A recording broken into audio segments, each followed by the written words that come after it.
Bonjour Damien, tu es l'une des voix qui fait vibrer le public français ici au WTT Champions Montpellier. Est-ce que je peux te demander déjà de te présenter rapidement et notamment d'un point de vue pongiste? Bonjour Julien, alors oui j'ai le plaisir d'intervenir pour la deuxième année consécutive ici sur le Champions de Montpellier. Alors moi je viens de Bretagne, je suis licencié depuis une vingtaine d'années dans un... j'ai changé de club récemment d'ailleurs, mais dans un club autour de Rennes. Okay. Licencié à Janzé, une petite ville à côté de Rennes pendant une quinzaine d'années. Aujourd'hui à Mordel, ça parlera peut-être aux gens du pays rennais. Et donc voilà, je joue depuis que j'ai 13 ans environ. D'accord, et tu joues à quel niveau?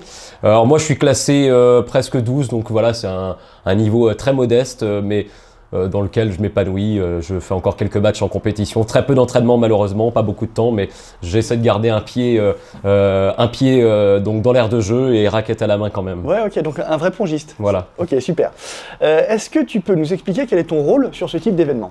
Alors moi je suis speaker, donc je fais partie de l'équipe animation. À mes côtés, on a un DJ assez incroyable qui est avec moi, qui est Johan Cruzilla, qui est là aussi pour la deuxième année consécutive. On a aussi une voix anglaise, Charmian, qui vient de Singapour et qui assure la partie relation avec les joueurs, notamment sur la partie anglaise et chinoise. Ouais. Et puis voilà, moi je suis chargé de présenter vraiment tous les pongistes, hommes et femmes de ce WTT, de faire les entrées dans l'aire de jeu, les présentations, les petites biographies, les bios qu'on appelle pendant le warm-up, pendant l'échauffement, voilà, d'essayer d'ambiancer aussi la salle avec Johan, de transmettre vraiment au public notre passion pour le tennis de table, parce qu'on a la chance d'être sur un événement assez incroyable, dans un sport en plein essor ici en France.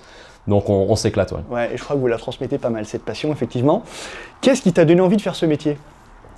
Alors, je pense que j'ai eu la fibre depuis tout petit. D'abord de journaliste sportif, je dirais. J'ai toujours voulu transmettre justement ce que je savais du sport aux gens, ma passion pour le sport aux gens, que ce soit en termes de commentaires sportifs sur d'autres disciplines ou de présentations sportives, comme c'est le cas ici en tennis de table. Mais c'est d'abord l'amour du sport et l'amour de transmettre en fait. Voilà, l'envie de retranscrire ma passion pour le sport. Et alors, comment tu t'y prends? Quels sont les tips que tu pourrais te donner pour voilà, mettre l'ambiance? C'est quoi les ingrédients? On joue beaucoup avec notre voix déjà, donc ça demande une connaissance de soi, je pense, et un peu d'expérience année après année. Et puis, être simplement naturel, je dirais. Être naturel, se laisser porter par l'événement, tout en cadrant un maximum nos interventions, mais voilà, se laisser porter et vivre au maximum l'événement. Ok, et puis alors tu parles de ta voix, c'est ton outil de travail. Tu la travailles justement comme un sportif?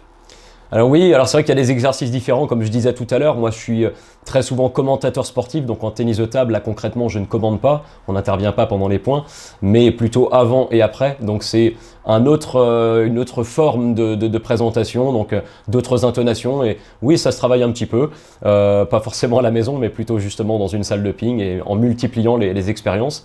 Mais c'est un exercice que j'aime aussi beaucoup. Ok, et parce que j'imagine que c'est pas que de l'improvisation, il y a du travail aussi en amont et pas que musculairement parlant. J'imagine que tu prépares des fiches ou ce genre de choses. Exactement, ouais, il y a un vrai travail de préparation, notamment pour tout ce qui est présentation des joueurs. Là, il ne faut pas être sans filet, quoi. C'est-à-dire qu'il faut toujours avoir des notes assez précises. J'ai 50 secondes pour présenter un athlète, Simon Gauzy puis Félix Lebrun hier.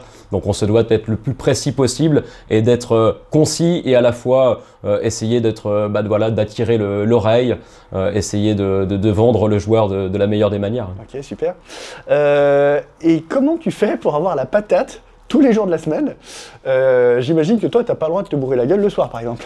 Oui, c'est un petit verre et pas plus, quoi. Il faut essayer d'avoir une bonne nuit de sommeil. Les journées sont assez longues, effectivement, au tennis de table. On n'a pas toujours l'énergie, mais même quand on ne l'a pas, il faut trouver les ressources, en fait. C'est aussi un jeu d'acteur, parfois. Il y a des rencontres un peu moins, il y a des parties un peu moins passionnantes que d'autres, hein, ça fait partie du jeu. Mais on est là avant tout pour vendre l'événement. Ok. Est-ce que tu pourrais nous décrire ta journée type de travail? Qu'on se rende compte un petit peu de quand tu arrives et quand tu pars et qu'est-ce que tu fais au milieu. Ici à Montpellier, allez, j'arrive en moyenne à en ce moment plutôt aux alentours de 10h30, 11h le matin, sachant que les premières parties débutent à 13h. On a souvent quelques petites répétitions, de quoi se remettre un petit peu dans l'habit de travail le matin, répéter par exemple un jeu en avant-match, etc. Et puis voilà, à 13h, on rentre vraiment dans le vif du sujet. Et on a une session qui dure jusqu'à 18 h, une deuxième qui reprend à 18 h 30, donc il y a une petite pause. Et la deuxième session s'étend jusqu'à 22 h, parfois plus. On est allé jusqu'à 23 h 20 avant-hier, donc les journées sont assez longues. Ok, effectivement. Qu'est-ce que tu kiffes le plus dans ce job? Alors moi je suis assez chauvin et c'est vrai que d'avoir un joueur français, alors on a plusieurs joueurs français devant le public français, c'est quelque chose qui est assez récent, hein, la dynamique tennis de table chez nous.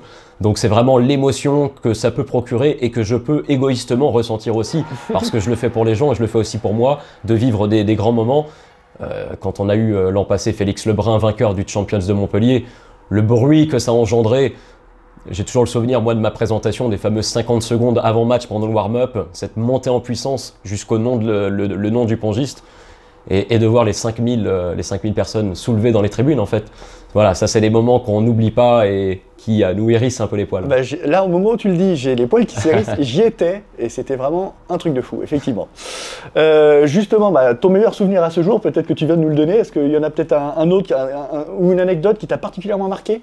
En tennis de table, j'ai eu la chance de couvrir les Jeux Olympiques aussi en voix française il y a 1 an et demi, donc c'était complètement dingue, mais Montpellier derrière, je l'ai toujours situé un cran au-dessus encore en termes d'émotions vécues, parce que on était encore...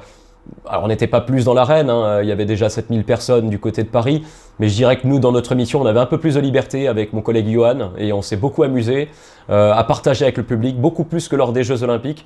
Et c'est vrai qu'à Montpellier, on a fait le stock d'émotions très fortes. Ça marche. Bon, dernière question, parce que je crois qu'après, on va t'appeler pour d'autres répétitions. Je crois que tu interviens aussi sur le Tour de France. Est-ce qu'il y a une différence entre le public du Tour de France et le public pongiste?